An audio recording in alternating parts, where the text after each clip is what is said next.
హైడ్రాన్ ఒక దాన్ని తీసుకొచ్చారు అన్న. సో హైడ్రాన్ తీసుకొచ్చి హల్చల్ చేశారు, అసలు మామూలు కాదు హడావిడి అది.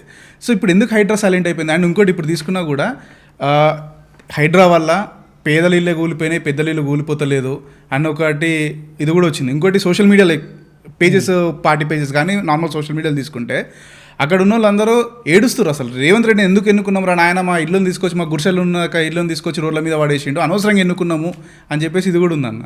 ఇప్పుడు నేను ఒకటి చెప్తా విజయ్, నువ్వు ఒక కమ్యూనిటీలోకి పోవాలనుకుంటావు, సపోజ్ ఒక విల్లా కొనుక్కోవాలనుకుంటావు, ఆ కమ్యూనిటీ లేకపోతే ఒక అపార్ట్మెంట్ కొనుక్కోవాలనుకుంటావు, అది ఎట్లుండాలని అనుకుంటావు?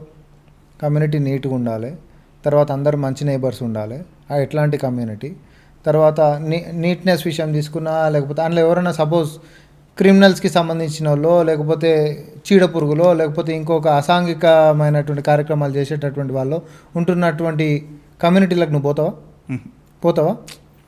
ప్రపంచము హైదరాబాద్ని ఎట్లా చూస్తుంది అని అంటే, కంపెనీలు వచ్చినా లేకపోతే ఇంకోళ్ళు వచ్చినా ఎవరు వచ్చినా అక్కడ ఒక కంపెనీ పెట్టాలి అని అంటే, లేకపోతే ఇంకోవరైనా ఇక్కడికి రావాలి అని అంటే, ఇన్వెస్ట్మెంట్స్ అనుకో, నువ్వు ఏదని అనుకో, ఆ యొక్క నగరం ఎట్లుంది అనేటటువంటి దాని మీద చూస్తారు.